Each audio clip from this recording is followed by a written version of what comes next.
मैं राइटर बबुआ आशीष रिंकू आप लोग को अपने चैनल में स्वागत करता हूं। तो आज मैं फिर से आप लोग के बीच न्यू ट्रैक लेकर आ गया हूं। तो रोना था सुपर हिट मैटर। तो ध्यान से देखिए मुखड़ा में फर्स्ट लाइन है, केहू कहे मुर्गा से बाटे, केहू कहे सांप से। सेकंड लाइन में, हम तो सच बतिया भैया कहतानी आपसे, यानी सांप से आपसे तुकबंदी मिल रहा है। कोरोना से मौत के भयानक कितना सीन बाटे हो, केहू तुझ कहे उनका कहे द, एकर जिम्मेदार पूरा चीन बाटे हो। तो देखिए डमी देता हूं मैं। केहू कहे मुर्गा से बाटे, केहू कहे सांप से, हम तो सच बतिया भैया कहतानी आप से। केहू कहे मुर्गा से बाटे, केहू कहे सांप से, हम तो सच बतिया भैया कहतानी आप से।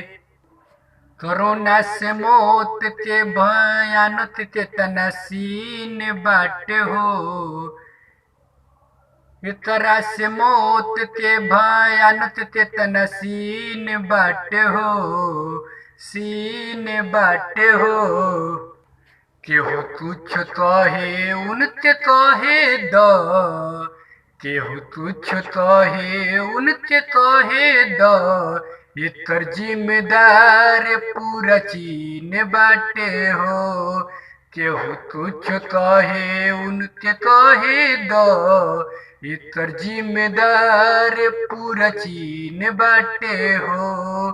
केहू तुच्छ कहे उनके कहे द, एकर जिम्मेदार पूरा चीन बाटे हो। फर्स्ट अंतर देखते हैं। देखिए, चाइना तो बच गईल, विदेश पूरा रोवता, भारत के पुलिस लोग रतियों में न सोवता, पूरा देश में लॉकडाउन कैले, बहुते लोगन के जान चली गईले, एकर बनल न कौनो मेडिसन बाटे हो। केहू तुच्छ कहे उनके कहे द, एकर जिम्मेदार पूरा चीन बाटे हो।